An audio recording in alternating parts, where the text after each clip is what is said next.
Alrighty, everyone. Welcome back to the Chasing the Monster podcast. I'm your host, David Karras, alongside my co-host, Luis Gomez. Luis, how are you doing today? We're doing good. We're doing good. A little sad. You get me? It was a rough series opener this weekend. I was expecting us to be more fired up, but no, it's the opposite. The offense is a little cold. Yes, so we're going to get into that right away, but obviously it was a series to forget for the Red Sox to start the season. The Red Sox are heading into Baltimore at 1-3. The Red Sox had a thrilling win in the opening game of the MLB season with Willie Abreu hitting two home runs, Garrett Crochet giving us 5 innings, but those last three games, it was a little bit more downhill from there. The Red Sox had three close but tough losses. And, obviously there's well over 150 games still left in the MLB season. So it's not time at all to overreact. But wish we would have started the first series out at least with a split or 3-1. But, you move forward and now you have a chance to put that in the rearview mirror against this Baltimore Orioles team that we will play exactly 1 hour from now. It's 1:35 right now at the time I'm saying this, and the game will be starting at 2:35 p.m. Eastern. And yeah, chance to get back on the right track here for the Sox. But before we get into this next series, just I want to give you a few minutes to talk about all your thoughts in this prior series against the Rangers. We we had the chance. We got on base, but we couldn't execute. You get me? We couldn't get the runs in. Um, we got like base hits in the middle of nowhere. That's good. We started rallies, a lot of stealing bases, but the problem is that we was what's the point of getting on base when we can't even bring him in. So it's just 1 week. It's just the first series, first 4 games. I'm not worried about it. You get me. We're gonna figure it out. But we got to put that in the past and focus on winning series because I know it was rough to watch. We were not expecting that with a newcomer and Alex Bregman. You got me. We were not expecting that. But what can we do? The only thing we can do is learn. And we know the Red Sox have a good offense. It's just we started cold. That's it. You get me? But at some point we're gonna be back to normal and we're gonna be fine. And we're gonna be better than a lot of years. But it's if we're in a little slump and it happens. Now, I wanted to ask you another question here about the franchise player for the Red Sox, Rafael Devers. Now, it's no secret that he's been off to a very, very cold start throughout these first four games. Devers is 0 for 16 on the season to kick off 2025 with 12 strikeouts. He has set a couple of bad MLB records here, unfortunately. He struck out 10 times in the first three games, which is an MLB record, and he's the only player in MLB history to strike out 12 times in his first four games. With all the positivity surrounding the Red Sox last month or so, obviously it was a positive winner, getting guys like Walker Buehler, Garrett Crochet in transactions, and then it was all culminated with us getting Alex Bregman in spring training to really round out our lineup. The talk of the town with the Red Sox has been Rafael Devers. It seems as if there's a bit of misunderstanding in training camp with if he'd be willing to move to designated hitter or not. People thought at some point he was going to request a trade. But Cora, diffused all tension right before the season started and said, Devers is our full-time DH. That's what's going to be best for the Red Sox. That's what we're going to be doing. With all this, there's been a lot of questions. Obviously, having a 28-year-old be our designated hitter, we're paying 330 million for a permanent, just designated hitter, someone who can't even play the field anymore. He's been struggling. I just wanted to hear your thoughts on that as well. Just everything related to Devers. Are you pushing the panic button yet? Are you nervous, or are you just saying or thinking that it's still very early in the season and that this is nothing to worry about and that the Rafael Devers we all know so well is going to come out sooner rather than later? Yes, I'm not gonna click on the panic button. No, he's a pretty good hitter. He's gonna figure it out. Sometimes I think it's because, he only played 3 games in spring training. I'm guessing that he didn't get that many reps, and that could be one of the reasons why. But also, one thing you got to realize from him, he's swinging at strikes.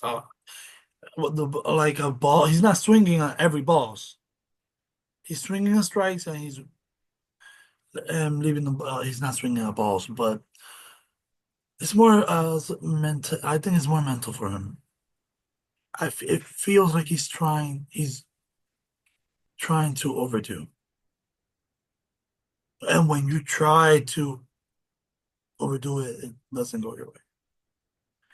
You just gotta go up there and with your mind empty and let's play ball. You get me? If you're thinking about it, you're gonna go through it, and you could tell he's thinking about it. You saw him. I don't know if you saw that picture of him last night, but it's been a couple. They have taken 2 pictures of him for the last 2 nights, and it's not nice to watch. You get me? And people are kind of forgetting who Rafael Devers is. And the good thing, I just saw him like in the after the game, he spoke and he looks positive.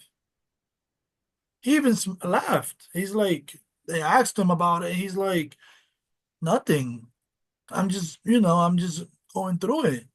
But I feel comfortable and I feel healthy. That's what matters. But the problem is I can't hit the ball. That's what he said. And I feel like because of the spring training drama and the all the things that's been going on with him, and he only played 3 games in spring training. People are on top of him, and you get me. Like people are thinking like, oh, he's upset. I don't think it's that. I don't think it's about that anymore. Because he even said it. He said it that in Spanish that it's time to.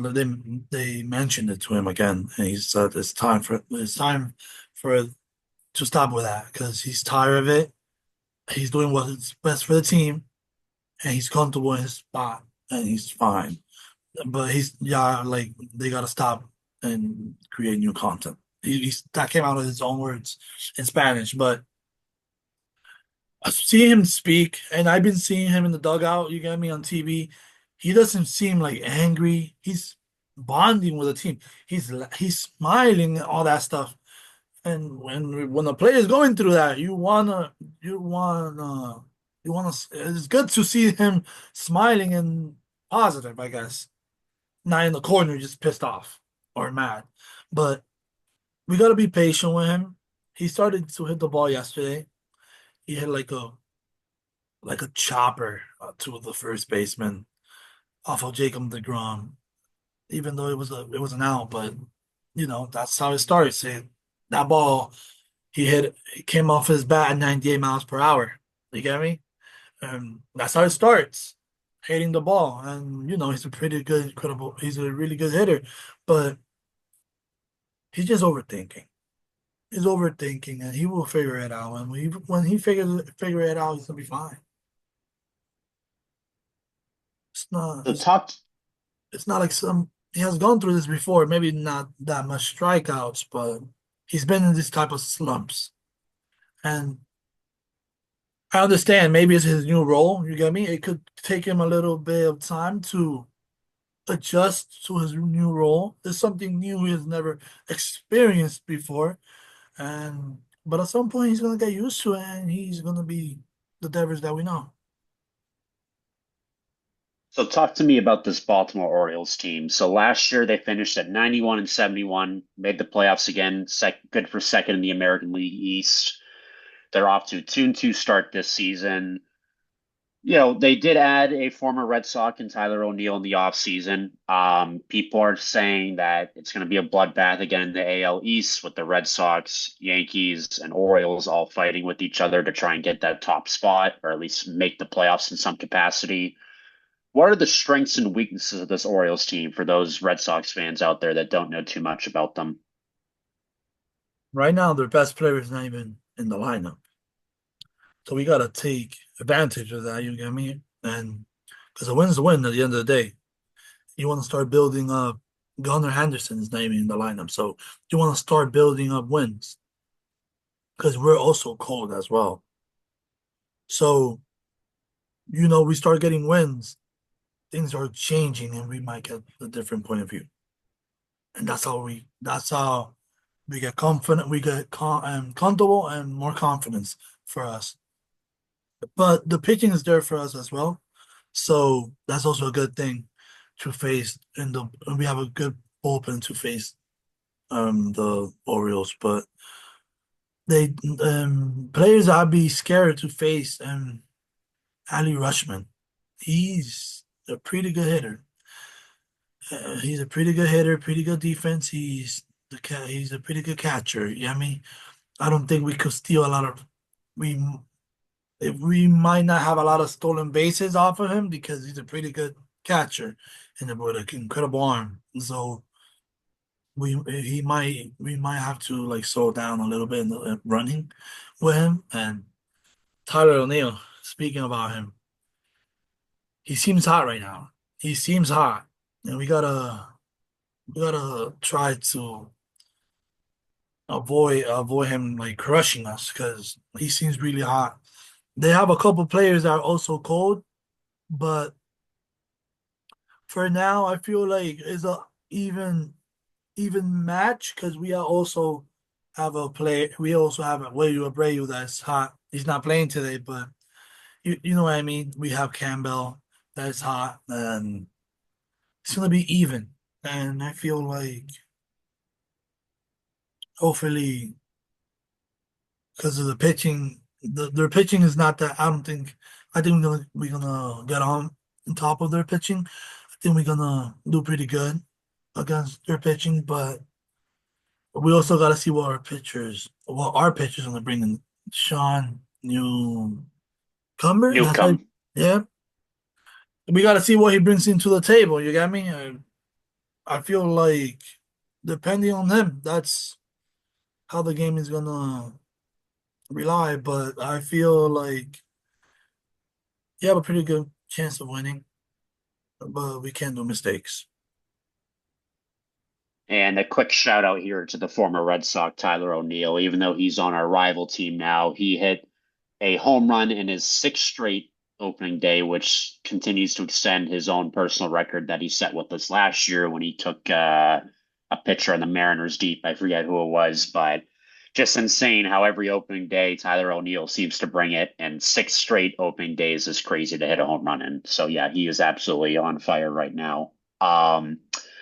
Let's take a look at all these pitching matchups coming up in this series. So, the pitching matchup today, as you just mentioned, Lewis, is Sean Newcomb on the mound for the Red Sox versus Cade Povich of the Orioles, both making their debuts in 2025. We got an off day tomorrow. Then we're back Wednesday with Crochet going up against Zach Eflin on the Orioles. And then Thursday in the series finale, it's Tanner Houck and Charlie Moore on the bumps for Boston and Baltimore. Can you break down each of those pitching matchups for us, and who do you like, and who do you think has the advantages in each of those matches? For game two, I'm going with Garrett Crochet. Um, for them is Zach Elfin, right? Yes. Okay. Garrett Crochet, I feel like he didn't show the real him in the opener. I've seen him pitch way better than that before, and I feel like he's gonna be in this his second start versus the Orioles. He's gonna be even more dominant. He's gonna be even better. So I feel like everything's gonna be fine. I feel like he's gonna be able to dominate, but we also gotta get in top of Zach Elfin, and we gotta score runs and help Crochet. And to get if we could score a run off of Elfman, but then we could like give Crochet more and get him more comfortable, more confident, and let him pitch because it's harder when the game is 0-0. What in the fifth inning? You gotta help your pitcher out. So I think the Red Sox are gonna get on top of Elf and Crochet's gonna be fine. And then what about for Tanner Houck and Charlie Morton? But Tanner Houck, in my opinion, he did really good pitching. He pitched really good against the Rangers. Um, I think he's just gonna build from that and do even better. And I think he's gonna be fine. But for Charlie Morton, he's not the same Charlie Morton like from 5 years ago. He's not anymore. From 4 years ago, it's a different one. He's different. Charlie Morton's older, but his velocity has also gone down. He had a rough um, start in his first start. I don't remember exactly the stats, but he didn't pitch that well. He only pitched like 3 innings. I He's remember. 0-1 with the 10.8 ERA so far this year. There you go. Yeah, I heard of it. So I pay attention to that as well because they're our rivals and we gotta be in top of our rivals to see how we could beat them. But I live for that. I love those type of. I love that. I love studying like if I'm in the team. But yeah, I feel like we're gonna get on top of him and we're gonna do our job. You get me? But we gotta start getting hot in the offense and forget about the Rangers. What just happened this week, leave it there. This weekend, what happened this weekend, leave it there. And start building up and hopefully we could get Devers and Bregman and Casas. We know Casas has been really cold and we could start rolling, you get me?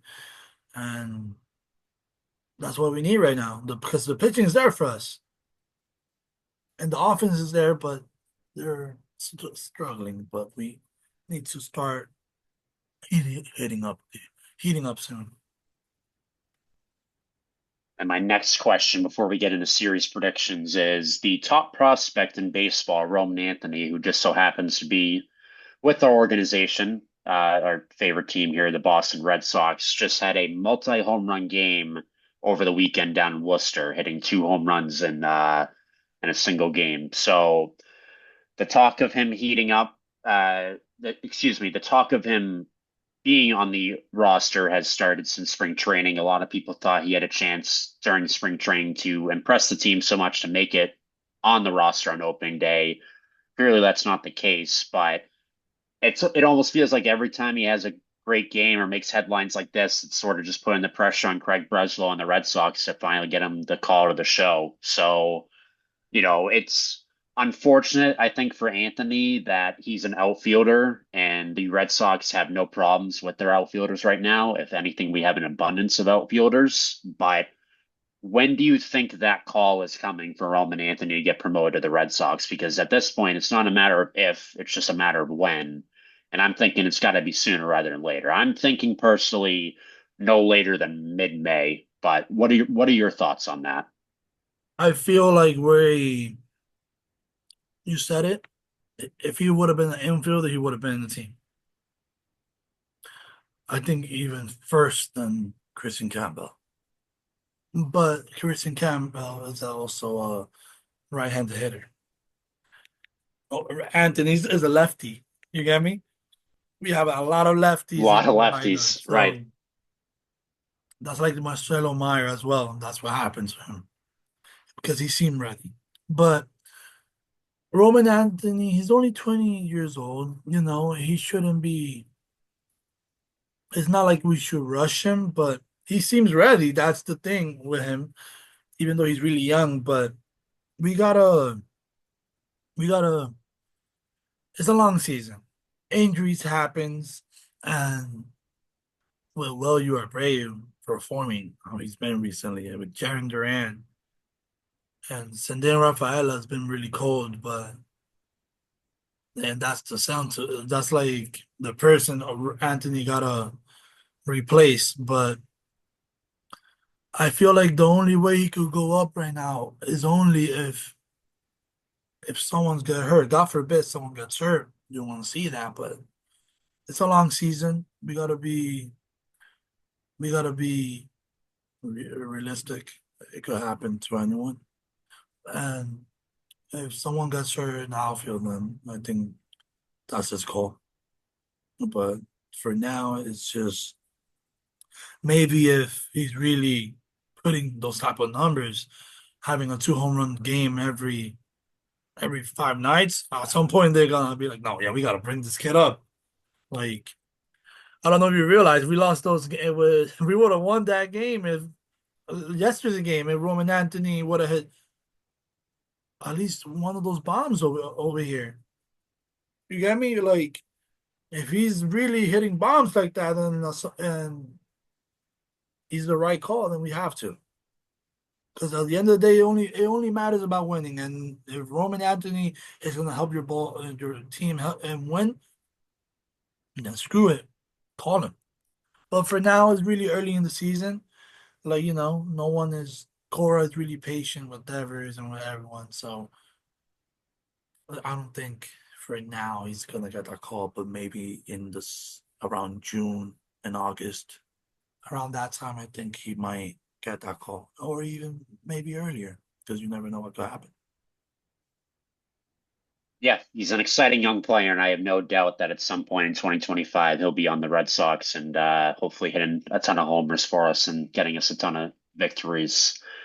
All right, so what are your series predictions here for these next three games against Baltimore? I would love to say 3-0, but I will say 2-1. Um, at Which least game like do you think they'll lose? I don't want them. I don't like saying that they will lose because I'm really high on them, but we gotta be realistic because they're struggling. So I would say maybe game two if they can't like keep up with the offense and help coach it only like that. But I think we're gonna win tonight and today. We gotta start winning and a lot of different, way different lineup today compared to the first 4 games. A lot of righties today for the lefty. So I think we're gonna win game one and we're gonna lose game two and win game three. But hopefully I'm wrong and we could go through 3-0 and beat them and start building up, and winning series, and that's how you make the playoffs. I'm the same way. I want to say that we'll go 3-0, but I want to be realistic and say 2-1. If I had to pick a game we're going to lose, unfortunately, I would say it's today. I just think that I can't trust Newcomb on the mound yet, but I do like the matchups with Crochet and Helk. So, it would be painful if like I'm texting you 3, 4 hours from now, we're talking about a 1-4 Red Sox team, but I do think our better chances to win are in games two and three, just given that we have our top two pitchers on the mound then. But Yeah. I hope I'm wrong. I'd love to sweep the Orioles. The Orioles have been a thorn in the Red Sox side since they broke all our hearts in 2011, and we've never really been able to truly dominate them since then. So it's been a tough, Yeah, whatever this is, 14 years against Baltimore. But yeah, let's just hope hopefully we we, can we win could these. do what they did to us last year when they Right. swept us at home on the opener. We played the opener versus them, and they went and they swept us. Maybe we could like return them that. You know what I mean? Love to do that. Today's our home opener as well, so it'll be a nice revenge. 2:35 start today. Alrighty, everyone. That is going to do it for this series preview on Chasing the Monster. We will hopefully be back to do the next series preview on Thursday for the home opening series for the Red Sox coming up later this week against the St. Louis Cardinals. But for now, we're going to try and enjoy these three games against Baltimore. Hopefully, the Red Sox can take care of business in these upcoming three games and get back to 500 or, sorry, over 500. But Yeah. yeah, the series starts in about a half hour. Hope everyone enjoys it. Alongside Lewis, I'm one of your other co-hosts, David. If you like these videos, make sure to hit that like button and subscribe. We're going to keep doing these series previews for you. And that's all we got today. Alrighty, everyone. Enjoy the series and go Red Sox. See ya.